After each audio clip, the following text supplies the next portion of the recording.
আরমানীটোলায় জগন্নাথ বিশ্ববিদ্যালয়ের ছাত্রদল নেতা জুবায়েদ আহমেদ হত্যার ঘটনায় সন্দেহভাজন দুজনকে প্রাথমিকভাবে শনাক্ত করেছে পুলিশ। তাদের গ্রেফতারে পুলিশের অভিযান চলছে। এরই মধ্যে বর্ষা নামে এক শিক্ষার্থীকেও জিজ্ঞাসাবাদ করছে পুলিশ। আরিফুল ইসলামের তথ্য ছবিতে আরও জানাচ্ছেন Masum Parvez. Colour expert, George sap এবং মাইল্ড অন হ্যান্ডস টেকনোলজি সমৃদ্ধ অরিক্স ক্রিস্টাল ওয়াশ আপনার লন্ড্রি এক্সপার্ট। রোববার সন্ধ্যায় পুরান ঢাকার আরমানীটোলা একটি ভবনের সিঁড়িতে পড়েছিল জগন্নাথ বিশ্ববিদ্যালয়ের শিক্ষার্থী জুবায়ের আহমেদের মরদেহ। গলা ধারালো অস্ত্র দিয়ে কাটা, রক্ত ছড়িয়ে ছিটিয়ে পড়েছে সিঁড়ির মেঝেতে। বিকাল 4:30টার দিকে নূরবক্স রোডের ওই ভবনে টিউশনির জন্য গেলে বাসার নিচেই জখম করা হয় তাকে। আহত অবস্থায় সিঁড়ির বেয়ে উপরে ওঠার চেষ্টা করলে 3 তলায় পড়ে যান, সেখানেই তার মৃত্যু হয়। জুবায়েদ ছাত্রদল জগন্নাথ বিশ্ববিদ্যালয় কমিটির সদস্য ছিলেন।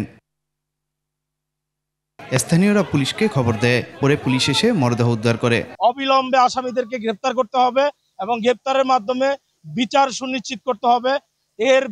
যদি এর ব্যত্যয় ঘটে, জগন্নাথ বিশ্ববিদ্যালয় ছাত্রদল, জগন্নাথ বিশ্ববিদ্যালয় পরিবার কোনোভাবেই ছাড় দিবে না। সিঁড়ির সামনে রক্ত পড়ে আছে, তারপর একটি চাইনিজ চাকু এই সিঁড়িতে পড়ে আছে, তারপরে পুরো সিঁড়িতে রক্ত দিয়ে ভরা। সিসিটিভি ফুটেজে দেখা যায় বিকেল 4:39 বংশালে নূরবক্স রোড এলাকায় কালো টি শার্ট ও পিঠে কালো ব্যাগ নিয়ে 2 যুবককে দৌড়ে চলে যেতে দেখা যায়। এ থেকেই দুজনকে শনাক্ত করেছে পুলিশ।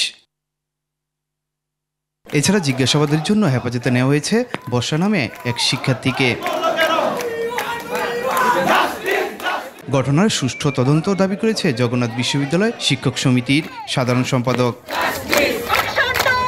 যতক্ষণ না গ্রেফতার নিশ্চিত হচ্ছে ততক্ষণ আমরা পুরো কাঁচাবাজার আমরা অবরোধ করে রাখবো। তাদেরকে চিহ্নিত করতে হবে, আইনের আওতায় আনতে হবে, তাদেরকে গ্রেফতার করতে হবে এবং এই দৃশ্যমান অগ্রগতি না দেখে জগন্নাথ বিশ্ববিদ্যালয়ের আমাদের শিক্ষার্থী এবং শিক্ষক এবং যারা এখানে আছেন, এখান থেকে আমরা এক চুল পরিমাণ নড়ব না। এদিকে জুবায়েদ হত্যার প্রতিবাদে শিক্ষার্থীরা নয়াবাজার সড়ক অবরোধ করে ঘটনার দ্রুত তদন্ত বিচার দাবি করেন তারা।